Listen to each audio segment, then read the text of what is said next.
Yes, ebana ni live kutoka daraja la Kibungo, sehemu pekee yenye historia nzuri sana. Inawezekana kabisa unasikia daraja la Kibungo ukiwa unaelekea Mvua, aidha umepita au umelisikia uko ulipo na haujui maana ya Kibungo.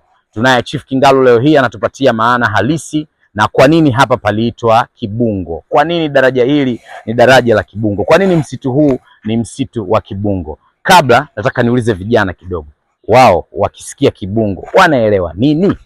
Mimi naitwa Abe Kidunda, ABEKIDUNGA, rafiki yako Adam John kupeleke. Yes, bana, tuko kijijini kabisa. Kuna maneno ambayo ukiyasikia pengine anaweza kawa anakuchanganya. Sisi tulipo hapa panaitwa Kibungo. Sasa niko na ndugu zangu hapa nawauliza chap chap. Hivi ukisikia Kibungo unaelewa nini? Kibungo mimi naelewa kama ni kijiji. Kijiji. Yeah. Okay, unadhani hilo neno linaweza kawa na maana gani? Kwa maana sijui, labda baba hapa tuambie maana. Sawa, tuko na yeye atakuwa mwisho. Hapa Ruki.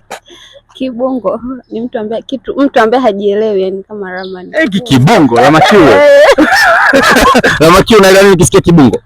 Maka hapa tuko vibungo wawili. Mimi na Ruki. Mr. Driver, bana wewe unaelewa nini ukisikia Kibungo? Nafikiri kama alivyosema vibungo kwa wawili inawezekana na kwa kweli wako wawili, lakini Kibungo nafikiri ni sehemu ambayo ipo sehemu mbili ambayo kuna msitu wa hifadhi na hifadhi ya chanzo cha maji pia. Okay. Wewe umeelezea eneo lilivyo. Yeah. Bana, hapa tuko katika daraja la Kibungo. Of course ni chanzo muhimu sana cha maji, lakini tuko na Chief Kingalu. Yeye atatusaidia zaidi kwa sababu ni kiongozi wa kimila na huku ni mwenyeji. Mkuu, habari? Nzuri, hali yako? Salama kabisa. Bana, Kibungo lina maana gani? Vijana wamejaribu hapa, umewasikia? Nimewasikia. Kibungo kila mahali ukienda, kwa mfano hapa tunaita daraja la Kibungo. Ukienda unakuta panaitwa Matombo. Ndio. Ukienda unakuta mahali panaitwa Mkuyuni. Ukienda unakuta mahali panaitwa Kinole.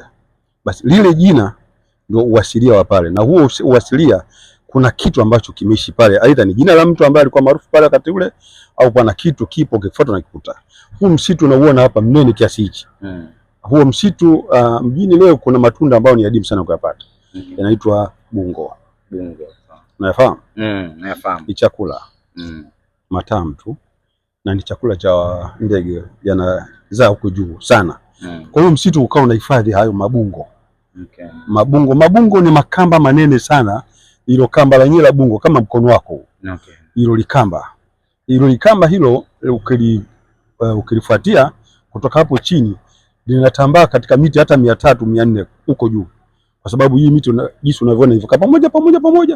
Kwa hiyo lile kamba la bungo lile linazunguka miti. Kwa maana hayo mabungo, makamba haya hapo wakati huu msitu ulizingirwa na makamba ya bungo. Ndani ya haya mabungo yanazaa matunda mabungo. Na uzaji wake kama unavyoona kamba ya maboga au kamba ya tango. Sasa lile tango kamba ile ni ndogo na matango vile yanazaa. Lakini hilo bungo linatoa hayo mabungo hapa. Wakati huo hayo mabungo, kutaka mabungo yanapatikana hapa. Hivyo. Yeah. Kama tuko, unajua tumezoea tukiwa sehemu ambayo kuna uoto kama hivi, panakuwa na hali ya hewa ambayo kidogo ni nzuri. Oksijeni nyingi, joto linakuwa kwa uchache sana. Hapa joto limezidi. Kwa uzoefu, sheria yake ni kwamba hili joto kuzidi hivi. Tayari kuna wingu hapo linajitengeneza kwa ajili ya kupiga picha zangu hapa. Kwa maana sasa ule msuguano joto lile linatuelekeza kwamba hapa wakati wote mvua itashuka. Na hakuchindi bure hapa kwa hali hii ambayo tunaiona hapa. Kwa hiyo itashuka mvua wakati wote. Kwa hiyo ndio msukumo hapa. Lakini hapa pana hali ya hewa inalingana na uwepo hapa unaona. Ni baridi mno. Ni nzuri hali ya hewa hapa, ni chakula kushinda popote pale. Kwa hiyo joto linalotuvuja hapa ni kwamba hapa mvua inatua wakati wote.